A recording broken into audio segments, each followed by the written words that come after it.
So let's talk about a pretty wild idea. In a world that is absolutely obsessed with status, what if the real power move is to look like you have none at all? Now, this isn't about being cheap or making sacrifices. No. It's about a quiet, deliberate strategy that can unlock genuine wealth and, more importantly, freedom. Let's get into it. Here's how we're going to break this down. First up, we're going to pull back the curtain on the great wealth illusion.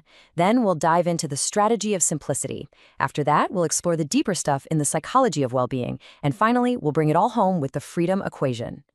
All right, first things first. There is a massive contradiction happening all around us, every single day.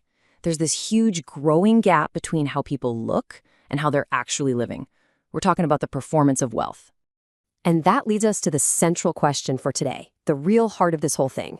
What if the constant effort to look rich is the very thing that's secretly keeping you broke? I mean, just look at this disconnect. On one hand, you have luxury sales hitting record highs, more designer bags, more fancy cars than ever. And on the other hand, nearly a quarter of all households are living paycheck to paycheck. This is it. This is the great wealth illusion in action. It's a society that's performing success while secretly drowning in financial stress. You see, contrary to the stereotype, the research shows that your typical everyday millionaire, well, they aren't signaling their wealth at all. They're the ones blending in at Target on a Tuesday. They're driving reliable, used cars, and they're not obsessed with logos. Why? Because they've optimized for wealth preservation, not wealth performance.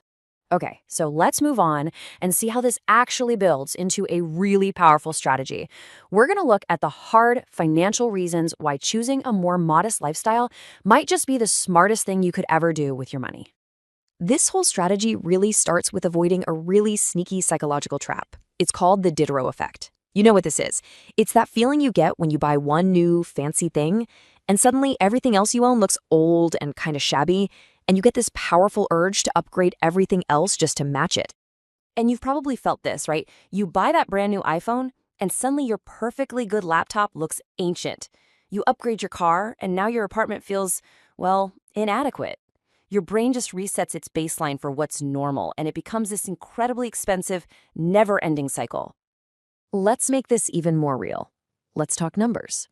Take a nice $60,000 luxury SUV. Seems straightforward, right? Wrong.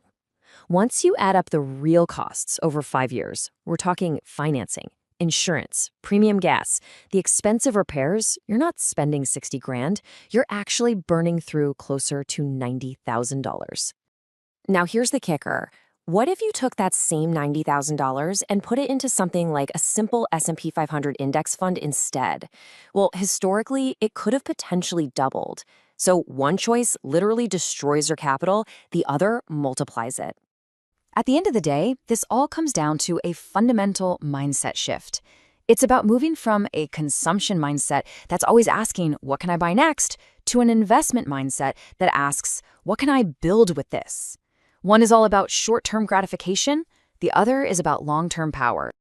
Okay, so this strategy isn't just about the money, not at all. Let's move on and explore the really powerful psychological and social benefits that you get when you decide to just step off that consumer treadmill. You know, we're all social creatures, and we're all subject to this invisible force that economists sometimes call spending contagion. Your social circle, your friends, they set this unspoken standard. If everyone around you is going on expensive vacations or out to fancy dinners, you feel this intense, quiet pressure to keep up, or you risk feeling left out. But something really interesting happens when you deliberately decide to stop performing wealth. It acts like this powerful social filter. All those superficial connections that were just based on lifestyle, they tend to fade away. And what's left are the real, authentic relationships that are built on shared values. It's funny how setting financial boundaries reveals who your true friends are. Psychologically, there's another key thing at play here. It's called hedonic adaptation. It's basically our brain's amazing, but sometimes frustrating, ability to get used to new things incredibly quickly. You know that jolt of happiness you get from a new purchase? It fades. It always fades, and it leaves you chasing the next high. So if buying more stuff doesn't lead to lasting happiness, then what does? Well, the research on this is really consistent, and it points to things like this: your health, having a sense of purpose, having autonomy over your own life, deep connections with other people, and meaningful experiences.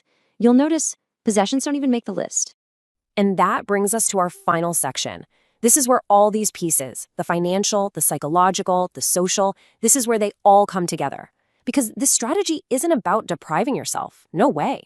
It's about using your money to buy the one thing that actually matters, your freedom. And the math behind this freedom is actually pretty simple.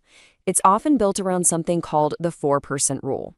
It's a general guideline that basically says you can safely withdraw 4% of your invested money each year without ever really touching the original amount. Understanding this one little rule is the key to unlocking financial independence. And you can see right here the direct, undeniable link between your lifestyle costs and your freedom number. If you need $40,000 a year to live, your target is $1 million invested. But if your lifestyle costs $80,000, that number doubles to $2 million. Every single dollar of lifestyle inflation is actively pushing your freedom further and further away. And what this all boils down to is a really crucial truth. Your savings rate, the gap between what you earn and what you spend, matters so much more than your income growth. That gap is the single most powerful lever you have to pull to speed up your journey to freedom. At the end of the day, we have to completely reframe our definition of wealth. It's not a fancy car. It's not a designer watch.